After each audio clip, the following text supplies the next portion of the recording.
You're listening to Where You Live with Gene and Tony.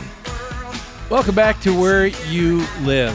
It's great to have you on this Saturday morning. We're brought to you by Natural Green Lawn and Landscape and Extreme Exteriors and American Family Insurance, the Kim Bennett Agency. Before we get into our next story, which comes from the great state of Arizona, I'd like to let our listeners know here at Where You Live, we've got a great gift for you. It's a bi-monthly newsletter that we put together called What's New.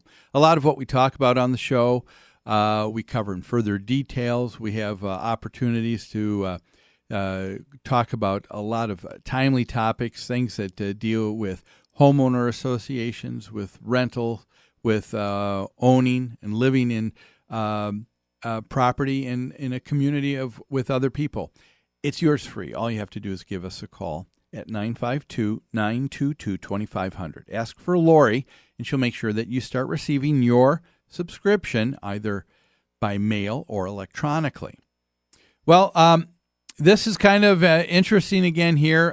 We dealt with aggressive homeowners. Now we're going to deal with what I said was slippery legislators. Am I far off, do you think, Well, Tony? you know, it's actually a slippery process that's available to legislators in the state of Arizona. So the legislators here can say, "Hey, don't call hate us slippery. We don't get to do that. Don't hate the player. Hate the game. I yeah, guess. Is that what we're or talking about? you can say this is exceptionally slippery. Slippery legislators with a slippery system. Yes, and here's what's going on. If you live in a homeowners association in the state of Arizona, you have some call for some concern, and that and so says Tom Collier, who's the executive director of the Southern Arizona chapter of Community Associations Institute.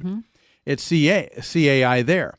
He said that there is a bill, House Bill 2292, and he said the interesting thing is that it put on a huge prohibition on homeowner associations. That That's prohibition would be that they would really be limited in their power. They would, we would take away from them their ability to govern themselves, to set up rules and regulations and enforcement of. They wanted to prohibit HOAs from establishing any rules that govern the behavior of the people living in the community, and limit it by saying that a planned community is specifically limited to the maintenance of the community and nothing else. Now, let's just take a look at that on face value.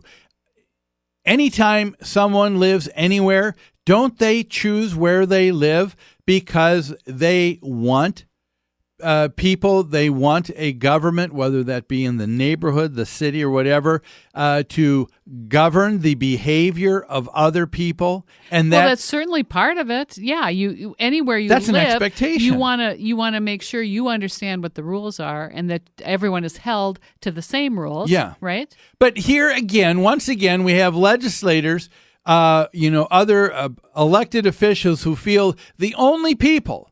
And this is what I think is so. What's the word I'm looking for here? They are.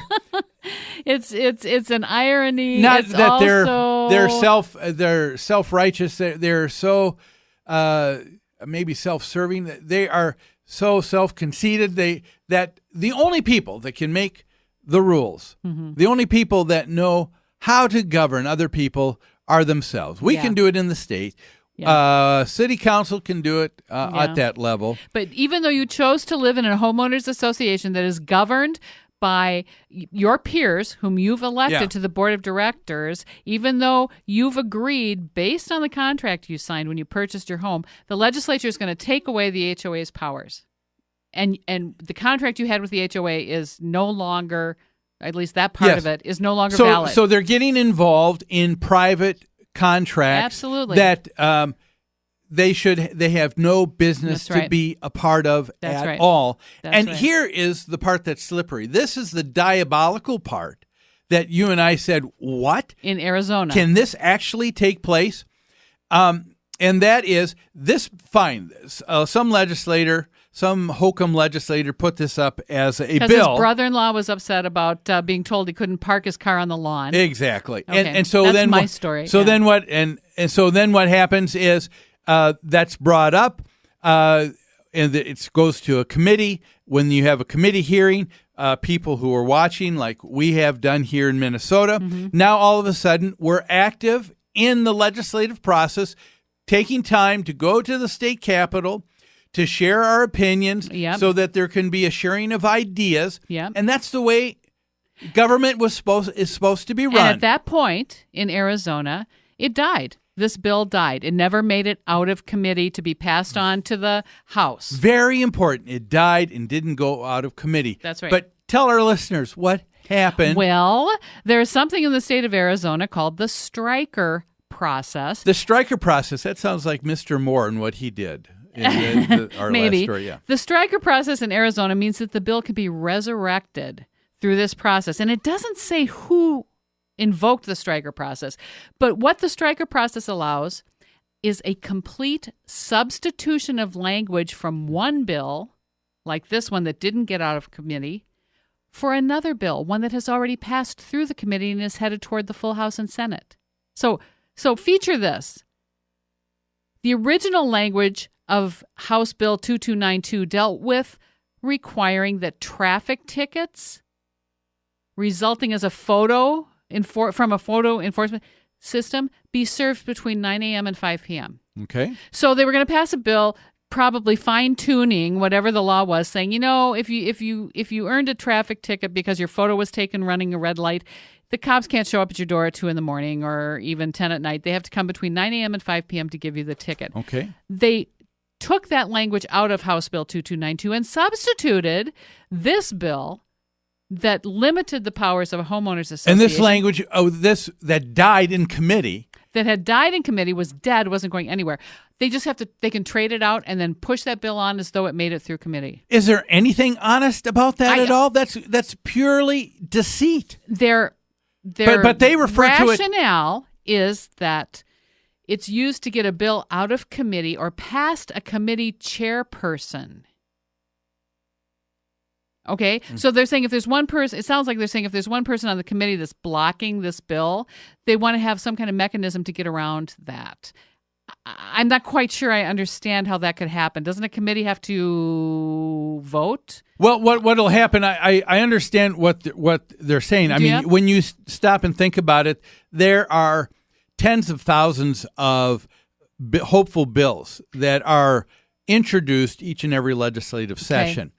There are probably only time for the legislators to deal with 300 to 400 of them. Okay. And a lot of them end up being grouped together. So they sift through a committee first. Yes, and so if you're the committee chair and you have all these requests to consider, you've got requests to consider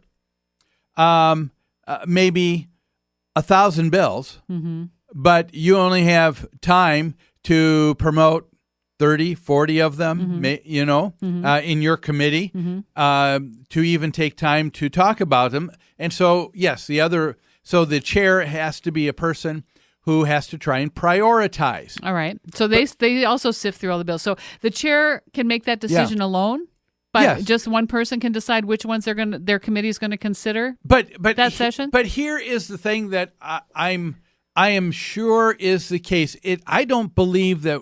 And people, you can correct me if I'm wrong here, but I believe in any kind of governing body, there is also another ability for other people on that committee to usurp the chair itself. I got to believe if a majority of the people that are sitting on that committee want to listen to it, they can usurp the chair and say, you know what, we can do that. That happens in HOAs. Sure. That happens at the state level if the governor vetoes a bill, guess what? You get if enough legislators majority. That's right. That supersedes supersedes the veto. So this makes no sense to me. The rationale for the striker process doesn't make any sense to me.